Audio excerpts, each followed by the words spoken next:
Bonjour, je suis Louis, formateur à la protection civile Paris-Seine et aujourd'hui nous allons voir la réanimation avec défibrillateur. Face à une personne au sol, je vais d'abord devoir vérifier son état de conscience. Je vais venir mettre mes mains dans ses mains et lui poser une question et un ordre. Madame, vous m'entendez? Si vous m'entendez, serrez-moi la main, ouvrez les yeux! Ma victime est inconsciente, si je suis seul, je vais devoir demander de l'aide. Au secours, à l'aide! Je vais devoir vérifier la respiration. Pour ce faire, je vais venir mettre une main sur le front, deux doigts sous le menton, effectuer une bascule prudente de la tête en arrière. Mes voies respiratoires sont libérées, je vais pouvoir vérifier la respiration. 1, 2, 3, 4, 5, 6, 7, 8, 9, 10. Au bout de 10 secondes, il n'y a toujours pas de signe de respiration. Ma victime est donc en arrêt cardio-respiratoire. Je vais devoir commencer un massage cardiaque. Avant de commencer quoi que ce soit, je vais devoir appeler les secours si je suis seul. Si je suis en présence d'un témoin, je vais lui demander d'appeler les secours et d'aller me chercher un défibrillateur. Un massage cardiaque doit toujours s'effectuer sur un plan dur. Si ma victime est sur un lit, je vais devoir donc la mettre sur le sol. Il faut aussi que la poitrine de ma victime soit dénudée. Je vais donc dénuder la poitrine de ma victime. J'ai dans mon champ visuel un défibrillateur, je vais donc le prendre, l'ouvrir, l'allumer et l'écouter. Appliquez les électrodes sur la poitrine nue du patient.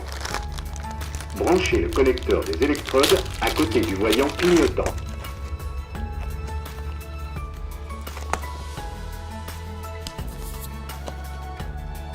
Appliquez les électrodes. Branchez le connecteur.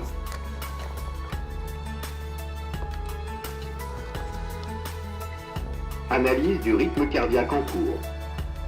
Ne pas toucher le patient. Choc recommandé.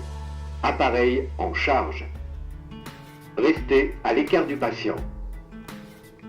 Délivrez le choc maintenant. Appuyez sur la touche Attention, orange. le choc! Maintenant. Choc délivré. En pause. Commencez la RCP.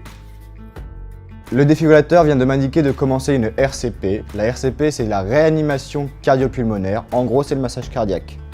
Je vais devoir placer le talon de la main sur le centre de la poitrine, sur l'axe médian du sternum, partie inférieure.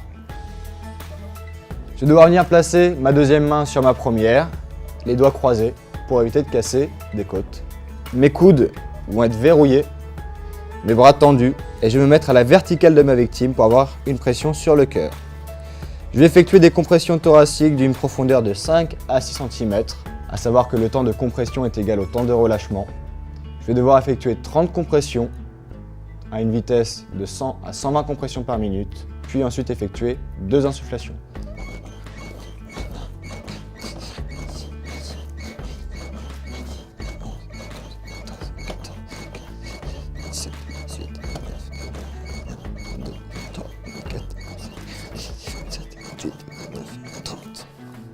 Je viens d'effectuer mes 30 compressions thoraciques, je vais devoir effectuer les 2 insufflations. Pour ce faire, je vais venir mettre une main sur le front de ma victime, 2 doigts sous le menton. Je bascule la tête en arrière. Je vais venir pincer le nez de ma victime, ouvrir la bouche et englober la bouche de ma victime avec ma bouche de manière à avoir une étanchéité parfaite. Je vais devoir effectuer 2 insufflations, un souffle long et continu jusqu'au soulèvement de la poitrine de ma victime.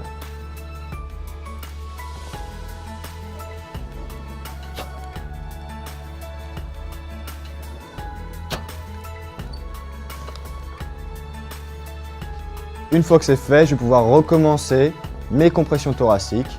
Il faut savoir que le massage cardiaque, c'est 30 compressions thoraciques, 2 insufflations, 30 compressions thoraciques, 2 insufflations, etc. C'est un cycle et on ne s'arrête jamais jusqu'à l'arrivée des secours. Toutes les 2 minutes, mon défibrillateur va effectuer une analyse du rythme cardiaque. Mon défibrillateur va me demander donc d'arrêter le massage cardiaque. J'arrête et je l'écoute. Dans certains cas, le défibrillateur va m'indiquer qu'il n'y a pas besoin de choc. Dans ce cas-là, je reprends tout de suite le massage cardiaque. Au bout des 30 compressions thoraciques, je vais devoir effectuer 2 insufflations, à savoir le bouche à bouche. Si vous ne vous en sentez pas capable, Vous ne le faites pas, ce n'est pas obligatoire, vous n'allez effectuer que les compressions thoraciques sans vous arrêter. Ce qu'il faut retenir face à une personne au sol, c'est vérifier sa conscience, sa respiration. Si la victime ne respire pas, c'est qu'elle est en arrêt cardio-respiratoire. Vous allez devoir appeler les secours. Si vous avez un défibrillateur à côté de vous ou qu'on vous l'apporte, vous n'avez qu'à l'allumer et suivre ses consignes, mais en aucun cas vous ne devez l'éteindre. Il n'y a que les secours qui pourront l'éteindre. Vous trouverez des défibrillateurs dans tous les lieux publics, les mairies, les gymnases, les stations de métro ou encore les musées. J'espère que cette vidéo vous a été utile et pour ma part je vous dis à très bientôt pour de prochaines vidéos sur la chaîne Doctissimo.